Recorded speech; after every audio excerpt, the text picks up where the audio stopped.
Gravitation कोई chapter नहीं है, is the feeling of physics. हम दोबारा उस बात को रिपीट कर रहे हैं आपके लिए हम कि gravitation is a force, attractive force which is because of मास। सिर्फ मास की वजह से लग रहा है और कोई रीजन यहाँ पे है ही नहीं। और ये एक अट्रैक्टिव फोर्स है, लेकिन इसका मतलब ये नहीं हुआ अट्रैक्टिव फोर्स तो हमेशा लग ही रहा हो। लाइक तुमको सिंपल एग्जांपल बोल रहे, तुम्हारा बगल का बैठा तुम्हारा फ्रेंड को तुम खींच नहीं पा रहे हो, तो gravitation the weakest force in nature, सबसे कमजोर फोर्स है जिसकी वजह से एक बॉडी दूसरे बॉडी खींच नहीं पाता। लेकिन हाँ, अगर एक बॉडी का मास बहुत ज्यादा है और बहुत ही करीब है तो खींच लेगा, बट मास बहुत ज्यादा है बट बहुत दूरी पे तो नहीं खींचेगा। जैसे earth and moon, earth and moon का मास ज्यादा होने के बाद भी डिस्टेंस बहुत ज्यादा है, जिसकी वजह से ग्रेविटी फोर्स लग तो रहा है पर इतना नहीं लगा खींच के अंदर खींच ले उसको। क्या कर रहा है उसके बाद घूम रहा है बस, ठीक है। तो तुम यहां बैठे हो, मान लो तुम यहां पे खड़े हो, तो तुम अगर अर्थ के कांटेक्ट में हो तो रेडियस कितना हो जाएगा? What is the value of radius? 6400 kilometre. तो कोई दिक्कत? या फिर बोलेंगे 6400 इंटू 1000 मीटर। अरे कोई दिक्कत? 1 किलोमीटर में कितने मीटर होते हैं? 1000। तो कितना हो गया? 64 इंटू 10 का पावर 5 मीटर, या फिर 6.4 इंटू 10 का पावर 6 मीटर। क्लियर ना? हमेशा ध्यान रखना, किसी भी नंबर को रिप्रेजेंट करने का जो साइंटिफिक तरीका होता है वो तो आपका 0 से लेकर 9 तक होना चाहिए नंबर, इंटू 10 जो भी आपका हो जाए। तो 64 करेक्ट यहाँ पे साइंटिफिक नोटेशन ही था, इसको हम 0 से 9 के बीच रिप्रेजेंट करते हैं 6.4 में। This is the correct way to represent any data. अगर 10 का पावर कुछ नंबर है, नोटेशन है, तो इसको ऐसे रिप्रेजेंट करना आना चाहिए, ठीक है ना। नाउ एंड अर्थ का जो मास है, मास इज कितना? 6 इंटू 10 का पावर 24 केजी। अब यही लेके चलते हैं हम लोग, क्या कि ताकि कैलकुलेशन आसान हो जाए, बस इतना ही, ठीक है ना। अच्छे समझना। और मेरा मास कितना है? 100 केजी मान लो। कितना मास हमारा? हम मास की बात कर रहे हैं, वेट की बात नहीं कर रहे, because gravitation force is because of mass. Weight से मतलब मास से मतलब, ठीक है। 100 केजी ले कि 10 केजी ले? 100 केजी बहुत ज्यादा होगा क्या? तो 10 केजी कर लो। अब इतने भी खाते पीते घर के थोड़ी नहीं 100 केजी हो जाएगा, तो 10 केजी कर लेते, ठीक है। देखो ध्यान दो, तो मुझे पता करना कि अर्थ धरती माता हम पे कितना फोर्स अप्लाई कर रही है। अगर धरती माता का वेट है आपका 6 इंटू 10 की पावर 24, मास है आपका 6 इंटू 10 की पावर 24 केजी, मेरा मास है 10 केजी, और मेरे और धरती माता के बीच का सेंटर का डिस्टेंस है 6.4 इंटू 10 की power 6 meter. So what is the force धरती माता मुझ पे अप्लाई कर रही है, इसको प्रैक्टिकली फील करते हैं। तो हम बोलेंगे the force on person due to earth, ठीक है ना। एपी में तो क्या हुआ? फोर्स ऑन मैन कर लीजिए, नहीं कर ले क्या? Force on man due to earth क्या होता है? दोनों का प्रोडक्ट, दोनों का कर लो प्रोडक्ट। 6.4 इंटू 10 का पावर, सॉरी उल्टा कर दिया क्या? हाँ, 6 इंटू 10 का पावर 24 इंटू 10 का पावर 1। बोलो कोई दिक्कत? और डिस्टेंस का स्क्वायर, डिस्टेंस का तो 6.4 इंटू 10 का पावर 6 का स्क्वायर इंटू जी, इंटू जी वैल्यू पता है कितना होता है? 6.67 इंटू 10 का पावर -11। तो पूरा अच्छे सॉल्व करते हैं हम लोग। तो फोर्स वैल्यू कितना हो सब बच्चे बोलेंगे? जिसको कैलकुलेटर निकाल लो अभी अभी कभी। 6 इंटू 10 का पावर 25 हो जाएगा। बोलो कोई दिक्कत? अरे बोलो, इंटू 6.6 है ना, इंटू 10 का पावर -11, यस और नो। और ये कितना हो गया? 6.4 कितनी बार? 2 बार। 6.4 कितनी बार? 2 बार। और 10 का पावर कितना हो गया? 12। 10 का पावर, अरे सब बच्चे बोलेंगे हो गया क्या? अच्छा बताओ, 25 में से 11 या कितना बचेगा? 14। तो 6 इंटू 6.6 इंटू 10 का पावर 14 एंड 6.4 2 बार, 6.4 2 बार, और 10 का पावर ये कट के कितना हो जाएगा? 10 का पावर 2 हो जाएगा। कितना हो जाएगा 10 का पावर? तो क्या डायरेक्टली यहाँ 10 का पावर 2 कर ले? अगर किसी को दिक्कत ना हो तो, कोई बच्चा रोने ना बैठे तो क्या यहाँ पर 10 का पावर 2 कर ले अलग से डायरेक्टली? अरे बोलो कोई दिक्कत है? आप अब ये देखो चेक करो ना, तो ये प्रॉक्स से बराबर ही है, 1 टाइम से कैंसिल हो गया, है ना, 1 टाइम से कैंसिल हो गया। और नीचे वाला बड़ा छोटा है, ऊपर वाला बड़ा है, नीचे वाला 1 से छोटा ही नंबर आएगा।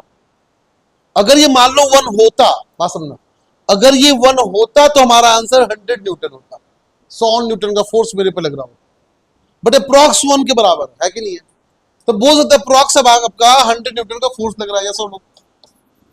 अरे बोलो कोई दिक्कत? तो मेरे पे धरती माता 100 न्यूटन का फोर्स अप्लाई कर रही है, हम बोल रहे हैं कि फोर्स वीकेस्ट फोर्स है नेचर। कितना बढ़िया वीकेस्ट फोर्स है क्या? 100 न्यूटन का फोर्स समझ रहे हो कितना होता है? बहुत ज्यादा होता है ना। 100 न्यूटन का फोर्स मेरे पे अप्लाई करे धरती माता, अगर मान लो यहाँ अचानक से गड्ढा हो जाए, सीधे कहाँ गिरेंगे हम? इतना जबरदस्त फोर्स लग रहा है, लेकिन धरती माता पे हम टिके हुए हैं, तो धरती माता फोर्स कहाँ अप्लाई कर रही है? नीचे। हम ग्राउंड के कांटेक्ट में, ग्राउंड कहाँ अप्लाई कर रहा है? Newton third law, to every action there is always equal and opposite reaction. तो जितना फोर्स हम अप्लाई कर रहे हैं ना, उतना ही फोर्स कहाँ लग रहा है? ऊपर की तरफ लग रहा है। लॉजिक क्लियर है यहाँ पे? आए बात समझ में? तो ये आपको फील करवाना चाह रहे थे कि धरती के कांटेक्ट में अगर तुम हो, the force is approx equal to 100 Newton. अगर तुम्हारा मास 10 केजी का है तो, अगर तुम्हारा मास मान लो 5 केजी का है तो 50 न्यूटन, 1 केजी का है तो कितना? 10 न्यूटन। कितना? 10 न्यूटन। जो बच्चा जन्म लेता है उसका तो मेरे ख्याल से 3.5 वेट होता है उसका, है ना, 0.3 केजी का है तो 3 न्यूटन, उस पर ही फोर्स लग रहा है 3 न्यूटन का। आज बस समझे क्या बोलना चाह रहे हैं ना? तो ये प्रॉक्स वैल्यू आपको मैंने बताया कि जो आपको धरती माता खींच रही है, किसी फोर्स से खींच रही है, और ये फोर्स बिकॉज ऑफ सिर्फ मास लग रहा है और इसके पीछे कोई रीजन नहीं है। क्या ऐसा हो सकता है कि हम दूर चले जाएं? बात समझना, अगर हम दूर चले जाएं, यहाँ पे धरती माता से भी 100 किलोमीटर ऊपर चले जाएं, 100 किलोमीटर ऊपर, तो क्या फोर्स घटेगा कि बढ़ेगा? अच्छा कैसे घटेगा देखते हैं, बताओ। क्या जो डिस्टेंस है आपका, क्या नीचे लिखा गया है क्या? डिस्टेंस नीचे लिखा है क्या?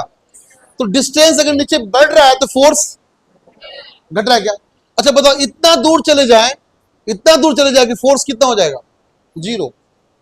क्या हो जाएगा? तो जिस डिस्टेंस पे जाकर, जिस रेंज पे जाकर धरती माता खींचना बंद कर दे, वही रेंज आपका ग्रेविटेशनल रेंज होता है, जिसके बाद कोई फोर्स अप्लाई नहीं करते हैं, उसके बाद आपका वेटलेस फील करते हैं। वेटलेस का मतलब ये हुआ, आपका वेट जो डिफाइन करता है ना, देखो वेट का मतलब तुम्हारा mass into gravitational acceleration, and this also equivalent to force. Force को ही वेट बोलते हैं, इस बात को ध्यान रखना, ठीक है। मास में g को मल्टीप्लाई करोगे, clear? Mass is constant all over the universe, हम सिर्फ अर्थ की बात नहीं कर रहे।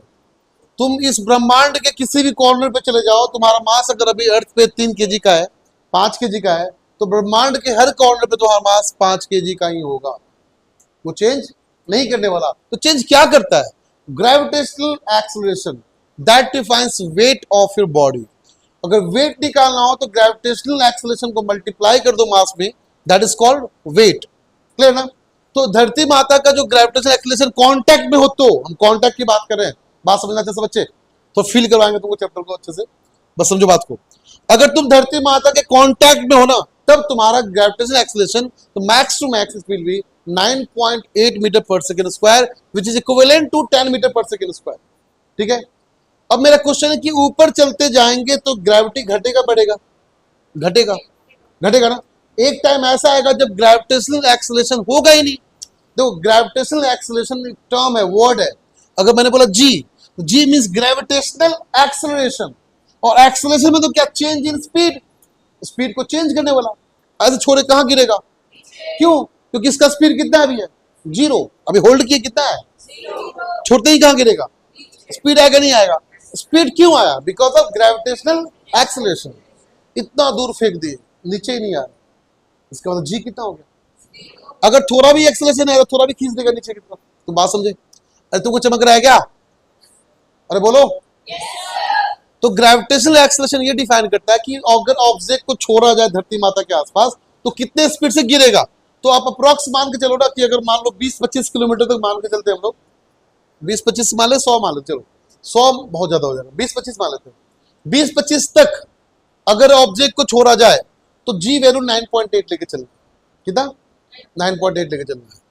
इसलिए तुम जब हाथ से फेंकते हो ना, तो तुम्हारा हर क्वेश्चन में बोलते हैं क्या जी 9.8 लो, बोलते क्या? मैंने बोला 100 मीटर का बिल्डिंग है, बात समझना, 100 मीटर का बिल्डिंग है, एक ऑब्जेक्ट को छोड़ा गया, जी कितना लेकर चलते हो? 9.8।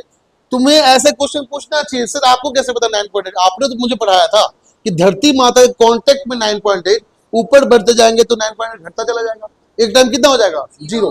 बट ये घटने का रेशियो ना बहुत स्लो है, मतलब ऐसा नहीं कि 9.8 थोड़ा ऊपर गया 9.6, ऐसा नहीं है। बहुत किलोमीटर ऊपर जाओगे तब 9.7 होगा, बहुत किलोमीटर ऊपर जाओगे तो 9.6 होगा, बट सडनली घटता है, उसके बाद सडनली घटता है, सीधे 0 हो जाता है। अब मान लो 500 किलोमीटर के बाद वो रेंज में आता ही नहीं है, 500 किलोमीटर क्रॉस करते ही रेंज खत्म हो जाता है। उसके बाद तुम कैसे ही फेंक दो, धरती माता तुम्हें खींच नहीं पाएगी, माँ बच्चे दोनों अलग हो जाते हैं। धरती माता और बच्चा दोनों कहाँ चला गया? चंद्रयान 3 चांद पर चला गया, अब माँ देखती रह गई, क्योंकि ग्रेविटेशन यहाँ पे है ही नहीं, 0 हो गया। आए बस समझ में? तो जब तक तुम धरती माता के कांटेक्ट में हो तब तक माता खींच के तुम अपना बुला लेगी, लेकिन अगर नहीं रहे तुम आराम से बाहर निकल सकते हो। समझे बात को ना? तो वो रेंज वैल्यू फिक्स करते हैं हम लोग अभी। और मेरा क्वेश्चन है कि तुम हाथ से जब बॉल को फेंकते हो तो जी कितना लेके चलते हैं? बट अब नहीं लेंगे, अब क्यों? क्योंकि अब हम पढ़े ग्रेविटेशन, अब हम लोग जी का वैल्यू चेंज करेंगे। क्यों चेंज करेंगे? अभी आपको पता है ना कि जैसे जैसे ऊपर जाएंगे जी वैल्यू डिक्रीजेस, जी वैल्यू। तो एक टाइम ऐसा आएगा जब रेंज क्रॉस किया तो जी वैल्यू कितना हो गया? 0। अरे कितना हो गया जी वैल्यू? तो वेट भी कितना हो गया? m into 0 equal to weight भी 0। तुम्हारे पास मास है बट वेट क्या है? That situation is called weightlessness. Weight है नहीं तुम्हारे बॉडी में, वेट नहीं है, मास तो है ना। तुम्हारा वेट 0 किसकी वजह से हुआ? ग्रेविटेशनल एक्सेलरेशन की वजह से हुआ। आई बात समझ में? जब जी वैल्यू 0 हो गया तो हम क्या बोले? तो मास 0 हो गया, जी मतलब एक्सेलरेशन 0। अब तुम बोलेगा सर एक्सेलरेशन 0 तो बॉडी तो ऐसे रुक जाना चाहिए, जहां पे है वही रुक जाना चाहिए। अरे वेलोसिटी चेंज नहीं कर रहा ना, वेलोसिटी क्या हो गया? कांस्टेंट। वेरी गुड, क्या हो गया? Law of inertia. हाँ बात समझना, वेलोसिटी कांस्टेंट हुआ है, जी इक्वल टू 0 मतलब क्या? जब एक्सेलरेशन 0 हो जाए, बात समझो, एक्सेलरेशन जब 0 हो जाए तो वेलोसिटी क्या होता है? इसका मतलब तुम अर्थ के बाहर, रेंज से बाहर निकलोगे, तुम ऐसा नहीं जगह बैठ जाओगे, तुम चलोगे कांस्टेंट वेलोसिटी से, बिकॉज जी 0 हुआ, वेलोसिटी 0 नहीं हुआ।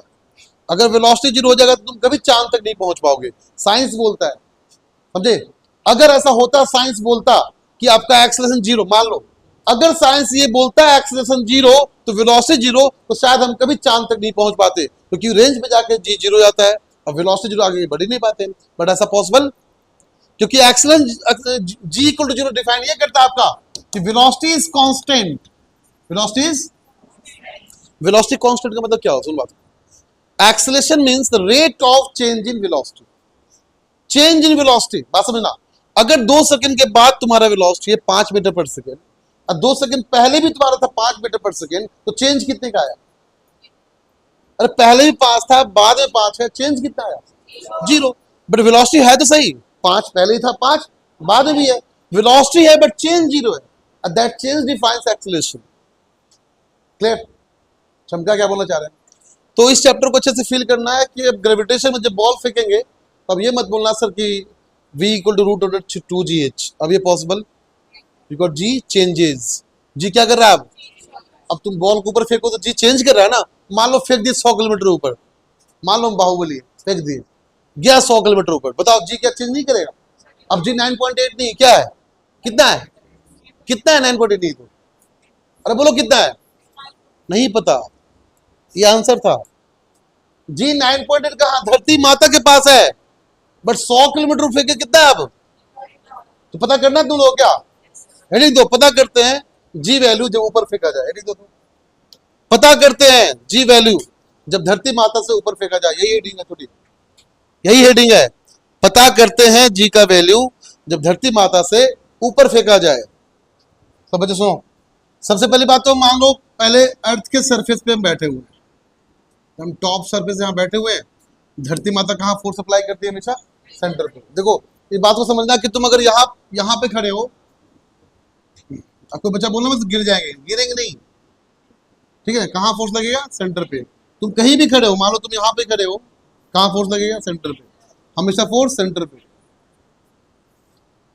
हमेशा फोर्स सेंटर पे ही लगेगा, ऑलवेज टुवर्ड्स सेंटर। ठीक है, पहला चीज तो ये ध्यान दो आयुष। तो मान लो तुम्हारा मास है m, ठीक है, अर्थ का मास m ही हो गया, कोई दिक्कत? तो बता फोर्स कितना होता है? फोर्स होता है कि g इंटू दोनों का मास का मल्टीप्लाई, दोनों का मास का मल्टीप्लाई, और डिस्टेंस का स्क्वायर। डिस्टेंस तो रेडियस ऑफ अर्थ ही है। डिस्टेंस क्या है? रेडियस ऑफ, अरे है कि नहीं है? तो क्या इसको आर ई का स्क्वायर कर दे क्या? आर ई का मतलब radius of earth, M E का मतलब मास ऑफ अर्थ। अरे चमका नहीं चमका? अकेले पढ़ रहे हैं क्या? देखो, तो अगर फोर्स की बात करें, मैंने थोड़ी देर पहले बताया आपको, फोर्स का मतलब वेट होता है। अब वेट का मतलब क्या? मास। फोर्स का मतलब क्या? मास इनटू एक्सीलरेशन। तो बताओ, आखिरकार धरती माता ऑब्जेक्ट को खींचेगी कि ऑब्जेक्ट धरती माता को खींचेगा? कौन किसको खींच रहा है? धरती माता ऑब्जेक्ट को। तो फोर्स किसके अंदर आया? ऑब्जेक्ट के अंदर आया। तो ऑब्जेक्ट का फोर्स कितना होगा? Mass of object into acceleration. आया कि नहीं आया? अरे बोलो कोई दिक्कत? क्या force equal to mass into acceleration आ गया क्या? क्या ये capital ji into M E into M by R E का स्क्वायर है क्या? सब बच्चे बोलेंगे। एम ने एम को मार डाला तो स्मॉल जी कितना है आपका? Capital G mass of earth by R E का स्क्वायर। अरे बोलो कोई दिक्कत? अब ये वैल्यू तुम अगर पुट करते हो ना, चलो वैल्यू पुट कर लेते हैं। बताओ जी कितना है? 6.67 10 का पावर -11। मास ऑफ अर्थ कितना है? 6 इंटू 10 का पावर 24। रेडियस ऑफ अर्थ कितना है? 6.4 इंटू 10 का पावर 6 का स्क्वायर। तुम इसको सॉल्व करोगे ना, आपका वैल्यू जो आएगा 9.8 आएगा। कितना आ जाएगा? यही 9.8 मीटर पर सेकंड स्क्वायर आपका ग्रेविटेशनल एक्सेलरेशन वैल्यू है। होप करते लॉजिक यहां क्लियर हो गया होगा। अब तुम यहां पे गौर करना, ग्रेविटेशनल एक्सेलरेशन डिपेंड किस पे कर रहा है? तो ये तो कांस्टेंट है, this is universal law of gravitation, constant value.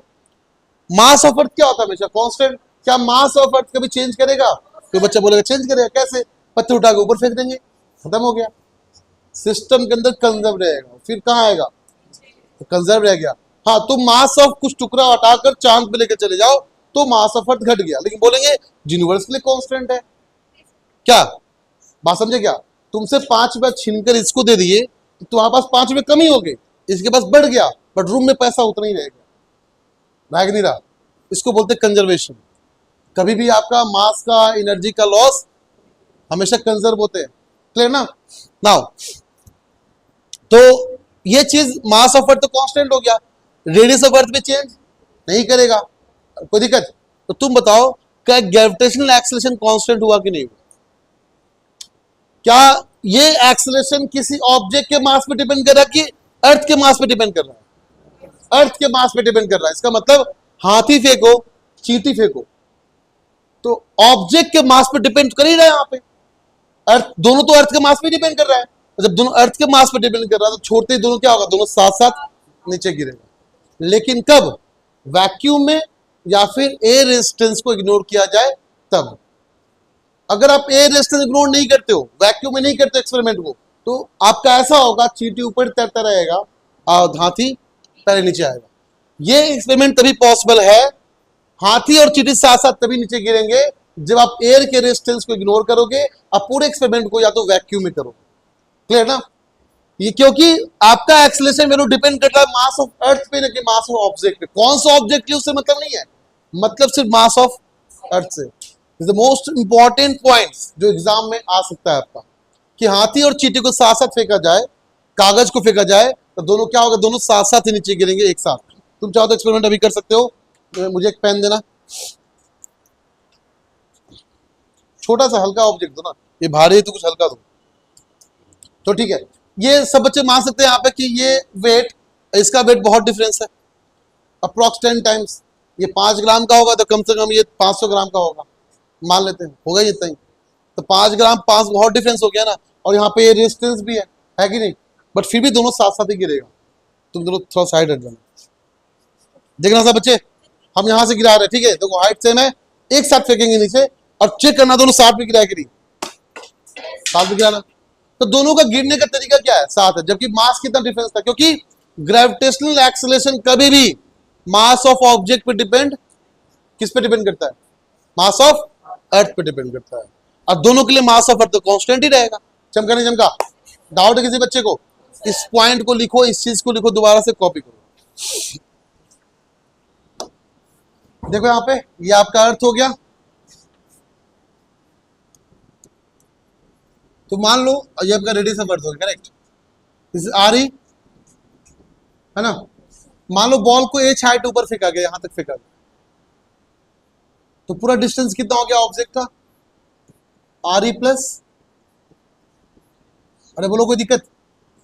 मेरा क्वेश्चन ये है ना कि अगर मान लो पहले अर्थ के सरफेस पे होता तो उसमें जी वैल्यू कितना होता? ठीक है, बात समझना, हम कंपेयर करना चाहते हैं। मैंने बोला कि तुम 2013 में तुम 90% लेकर आए, 2014 में तुम 95% लेकर आए, तो तुम्हें इंप्रूवमेंट हुआ कि नहीं हुआ? कैसे पता चला? कंपेयर करके।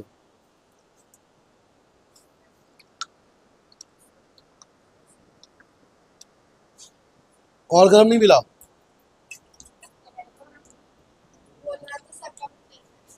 नहीं, थोड़ा सा और करना।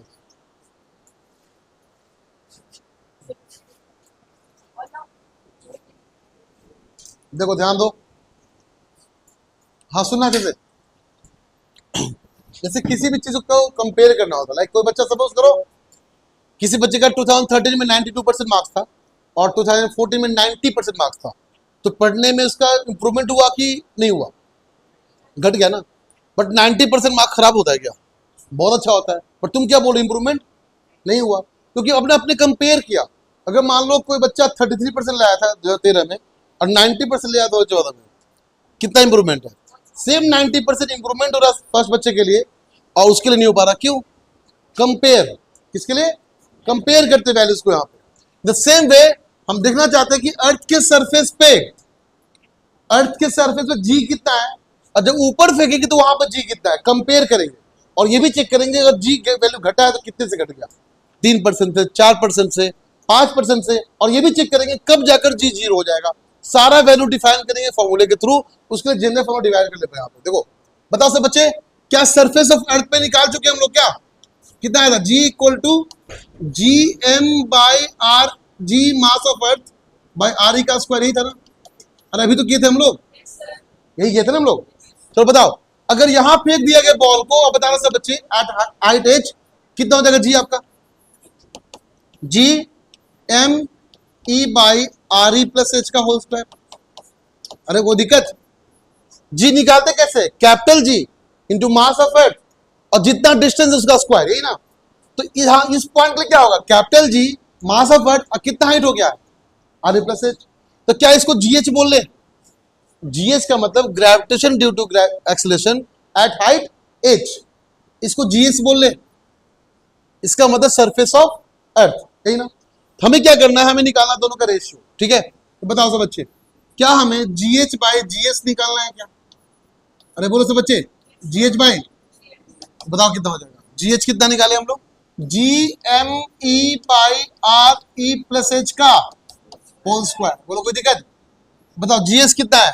जी M E by R E का स्क्वायर। जे भी मर गया पूरा का पूरा, ये कहां चला जाएगा? कोई दिक्कत? बताओ, g h is equal to कितना हो जाएगा? आर ई का square divided by R E plus H का होल स्क्वायर, और नीचे कितना हो जाएगा? बोलो कोई दिक्कत? पक्का? और जीएस बाई जीएच कितना हो जाएगा? बोलना तो, आर ई प्लस एच का होल स्क्वायर बाई, बोलो कोई दिक्कत? या फिर इसको ऐसे लिख ले क्या? Are E plus H by R E का होल स्क्वायर। हाँ, एक ही बात हुआ क्या? अरे ये भी स्क्वायर, ये भी स्क्वायर, दोनों एक साथ मर्ज कर दिए। अरे कोई दिक्कत? दोनों को डिवाइड कर ले क्या? तो क्या are E plus H by R E का होल स्क्वायर है? तो बताओ दिक्कत किसी को? किसी को प्रॉब्लम है यहां तक? चलो तो हमारा जो वैल्यू क्या आया देखना फिर से, हाँ 1 प्लस, सॉरी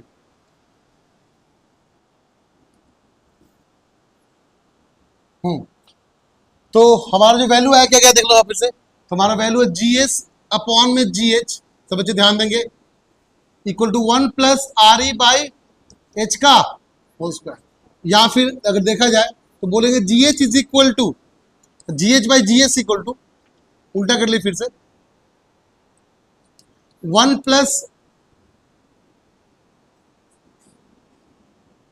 ये H बाई RE था ना, ये तो बोलता भी नहीं है ना, सिर्फ H बाई RE था ना ये, हाँ 1 प्लस H बाई RE का पावर -2, बोलो कोई दिक्कत?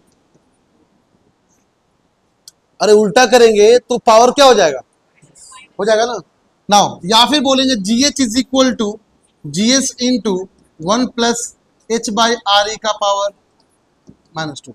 इसका बायनोमियल एक्सपेंशन किया जाए, आपको पढ़ा चुके बायनोमियल, अगर एक्सपेंशन किया जाए तो इसका बहुत छोटे वैल्यू के लिए, मतलब H और RE का कंपेयर बहुत ज्यादा हो गया ना, बताओ 6400 किलोमीटर, और तुम हाइट कितना फेंके हो जाएगा बताना, 100 किलोमीटर, बात समझना। RE कितना मेरा वैल्यू है 6400 किलोमीटर, तुम्हारा फेंकने का तरीका एच कितना हो सकता है मैक्सिमम 500, 500 का तो रेंज भी काम नहीं करता, उसका फील्ड खत्म हो जाता है ना। तो 6400 कंपेयर 500 कितना है, बहुत कम, बट तुम कितना फेंको 1 किलोमीटर 2 किलोमीटर 5 ऐसे फेंकोगे ना, तो कंपेयर करने में वैल्यू बहुत छोटा हो रहा है, बात समझना। जब छोटा हो जाएगा तो इसको हम बायनोमियल एक्सपेंशन के थ्रू क्या लिखेंगे, GH equal to GS into 1 minus 2H by RE। मतलब कहने का ये हुआ, अगर तुमको लिखना होता, अगर तुमको इसको एक्सपैंड करना होता कैसे करते, बोलते A square plus B square plus 2AB, यही बोलते ना, समझे, बोलो बोला तो क्या होता, कैसे लिखते A square minus 2AB minus 2AB, ए तो वो नहीं है, ए तो क्या है वो नहीं है, प्लस B स्क्वायर, बताओ इसको तुम स्क्वायर कर रहे हो, पहले तो छोटा है, तुम अच्छे सुनना, 1/500 क्या है, बहुत छोटा वैल्यू है, अब तुम क्या कर रहे हो 1/500 का स्क्वायर कर रहे हो, और क्या हो जाएगा, और छोटा हो जाएगा ना, तो छोटा वैल्यू और छोटा कर दोगे तो वैल्यू 0 के बराबर, कितना हो जाएगा, अरे 1/1 लाख कितना होगा, अप्रॉक्स 0 के बराबर, 1/1 करोड़ कितना होता है बताओ, सिर्फ 1/1 करोड़ कितना, अप्रॉक्स 0, अब तुम क्या कर रहे हो 1/1 करोड़ का स्क्वायर कर रहे हो, और क्या हो जाएगा, 0 के बराबर हो जाएगा। इससे एक्सपेंशन करते वक्त उस टर्म को इग्नोर कर देंगे जो आगे वाला स्क्वायर आना था, A square minus 2AB plus B square को इग्नोर कर देंगे, क्योंकि और छोटा हो गया वो, और क्या हो गया, चमका नहीं चमका, हाँ, तो ये हमारा वैल्यू है, ठीक है। जब किसी ऑब्जेक्ट के ऊपर फेंका जाए, अगर कंपेयर वैल्यू कंपेयर लाइक हो, लाइक 5-10 किलोमीटर, तो इसको यूज नहीं करना, this formula is used only when the object is throne above, मतलब लेस देन 100 किलोमीटर, ठीक है, कम वैल्यू के लिए कंपेयर कर सकते हैं वहां पे हम लोग। लेकिन मान लो ज्यादा ऊपर फेंक दिया ना, तो ये रहा, कहाँ गया, हाँ दोनों में से कोई भी एक, या तो इसको या तो इसको यूज करना, क्लियर। दो फॉर्मूला आपको यूज करना है, या तो ये यूज करेंगे या तो ये यूज करेंगे। ये कब यूज करेंगे, कम डिस्टेंस के लिए, तुमने फेंका 5 किलोमीटर गया, इसको यूज करना, और तुमने फेंका 500 चला गया 400 चला गया, तो इसको यूज करो। क्योंकि यहां पे हमने इग्नोर क्यों किया था, क्योंकि 5 किलोमीटर कंपेयर में 6400 बहुत ज्यादा था इसलिए, बट 500 करीब है, मतलब ज्यादा भी छोटा नहीं है, 500 बाई 6400 कुछ छोटा वैल्यू नहीं है, ठीक ठाक वैल्यू है, बट 1/6400 छोटा हो गया। इसे कंपेयर करना हो तो इसको यूज करो, नहीं करना हो तो इसको यूज करो, चमका, कोई दिक्कत। तो below 100 kilometre use this formula, above 100 sorry below 100 use this formula, and above 100 use this formula, ये दोनों में कोई एक। ये था किसके लिए, ये था हाइट पे फेंकने के लिए। अब मान लो, अरे रुको भी, लिखना मत, अब मान लो कि सब बच्चे सुनना, अब ऑब्जेक्ट को हम अंदर फेंक रहे हैं नीचे की तरफ, तो सेंटर पे कितना हो जाएगा जी, 0, कितना हो जाएगा, इसको भी प्रूफ करेंगे, हाइट फेंके तो टाइम 0 हो जाएगा, प्रूफ कर देंगे अभी आपको हम। अब कहां फेंक रहे हैं, अंदर की तरफ, तो सेंटर पे कितना हो जाएगा, तुम बताओ, ऊपर फेंक रहे तो घट रहा है ना, ऊपर क्या रहा है जी, घट रहा है, बढ़ रहा है, अंदर भी क्या हो रहा है, अंदर भी क्या हो रहा है जी, वैल्यू यहां घट के, तो सेंटर यहां पे कितना है 9 पॉइंट, तो मैक्सिमम कहां है, सरफेस ऑफ अर्थ। अगर अंदर जाकर 0 हो गया और टॉप पे जाकर 0 हो गया, इसका मतलब ऊपर भी घट रहा है नीचे भी, तो सरफेस पे कितना होना चाहिए, फिर मैक्सिमम होना चाहिए तो जी का मैक्सिमम वैल्यू कितना है 9.8, जो कि सरफेस ऑफ अर्थ पे ही है और कहीं फिलाया नहीं आया क्या? तो आज के लेक्चर में हम लोग सिर्फ इस पे क्वेश्चन प्रैक्टिस करेंगे, इसको समझेंगे, कल वाले लेक्चर में इसको पढ़ेंगे और नेक्स्ट वाले कल में रोटेशनल मोशन से पढ़ेंगे। लाइक अर्थ ऐसे रोटेट कर रहा है ना, अर्थ ऐसे रोटेट करना, ऐसा टिल्टेड आपका है, जब ऐसे टिल्टेड आपका रोटेट कर रहा है तो इसके रोटेशन की वजह से जी वैल्यू कितना चेंज करेगा।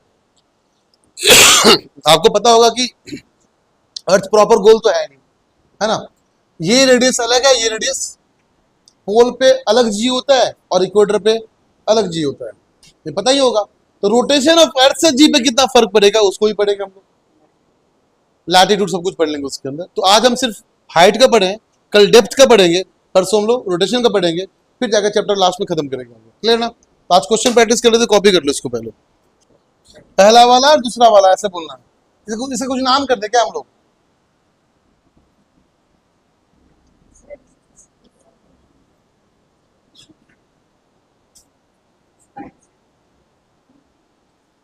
इसका नाम कर लो एक्टिव फॉर्मूला, ठीक है, क्योंकि इसको सॉल्व करना पड़ेगा। इसका नाम कर लो लेजी फॉर्मूला, थोड़ा सा फन तरीके से करते समझ आ जाएगा ना आप लोग। तो लेजी वाला की एक्टिव वाला क्या अप्लाई करोगे इसमें? एक्टिव वाला। कौन सा अप्लाई करेंगे? लेजी वाला अप्लाई नहीं करना है, ठीक है।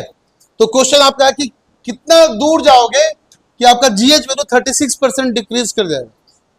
बात समझना, अगर जी तुम्हारा 9.8 कहां पे सरफेस ऑफ अर्थ पे है, उसका 36% डिक्रीज कर गया तो कितना बचा?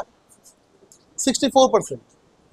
तो जी वैल्यू बताओ सोचे यहां पे, थोड़ा परसेंटेज से खेल यहां पे। अगर तुमको बोले होते, अगर तुमको मैंने बोला होता कि जी वैल्यू 50% डिक्रीज कर गया, कितना परसेंट? तो 9.8 का 50% कितना बचता? 4.9। तो तुमसे पूछा कि कितना दूर जाओगे कि वहां पे जी तुम 4.9 यूज करोगे, ठीक है। अब ये क्वेश्चन बोला 36% डिक्रीज किया, बचा कितना? 64%। सुनो अच्छे से बच्चे, ध्यान सुनना। एक क्वेश्चन मैं करके दिखा रहा हूं, नेक्स्ट क्वेश्चन आप खुद से करोगे, चलेगा ना? अरे बोलो चलेगा नहीं चलेगा? तो मान लो एच हाइट पे जाकर हम पूरा रिड्यूस हुआ वैल्यू आपका, तो ये जाए कितना हो गया पूरा वैल्यू? 36% क्या हुआ? घट गया। 36% क्या हो गया? घट गया। तो बचा कितना? तो हाइट पे जाकर कितना बचा है? 64% बचा है। तो तुम बताओ जीएच कितना होगा हाइट पे जाकर? 64% ऑफ जी। ये सुनो, तो कितना हो गया? 64/100 इंटू, क्या इसी को जीएच बोलेंगे? यस और नो? अरे बोलो कोई दिक्कत? तो बताओ फॉर्मूले से बताओ सब बच्चे, जीएच बाई जी का फॉर्मूला क्या था? जीएच बाई जी का फॉर्मूला था आर ई स्क्वायर, था फॉर्मूला आपका आर ई स्क्वायर। सब बच्चे बोलेंगे are E by R E plus H का होल स्क्वायर था कि नहीं था? बताओ सब बच्चे। अरे यही था क्या? अरे बोलो यही था क्या? स्क्वायर को भेज दो इधर, क्या हो जाएगा? रूट अंडर जीएच बाई जी होगा नहीं होगा? अरे बोलो सब बच्चे, ये कितना हो जाएगा? R E by R E plus H होगा नहीं होगा? अरे बोलो कोई दिक्कत? यस सर, दिक्कत है। हाँ, तो बताओ जीएच कितना हो गया? 64 डिवाइडेड बाय 100 इंटू जी, और जी कितना है? जी तो जी ही आपका है, इसका रूट अंडर, जी से जी मर गया। अरे बोलो, तो R E by R E plus H, कोई दिक्कत? ये बताओ कितना हो गया? 8/10 हुआ कि नहीं हुआ? 64 का 8, 100 का 10, R E by R E plus H. Cross multiply कर लो जल्दी से, फटाफट क्रॉस मल्टीप्लाई कर लो। अभी वैल्यू पुट मत करना कभी भी आर ई का, आर एकदम लास्ट में पुट करना, ठीक है? तो कैलकुलेशन टफ हो जाएगा तुम्हारे लिए। तो फिर क्रॉस मल्टीप्लाई करो, क्या हो गया? 8 R E plus 8 H is equal to 10 R E. बोलो चमका, आर ई भेजो इधर। 8 H equal to 2 R E. कितना आर ई है क्या? 2 4 इधर कैंसल, तो H is equal to R E by 4। R E by, तो आर ई कितना होगा? 6400 किलोमीटर। 6400 बाई 4 कितना हुआ? 1600 किलोमीटर। कहने का मतलब ये हुआ, अगर तुम 1600 किलोमीटर ऊपर जाओगे तो 36% घटेगा। कितना परसेंट? जी वैल्यू आपका 36% घट जाएगा, 64% बचेगा। अगर तुमको सेम क्वेश्चन बोला जाए कि 100% घट गया, कितना?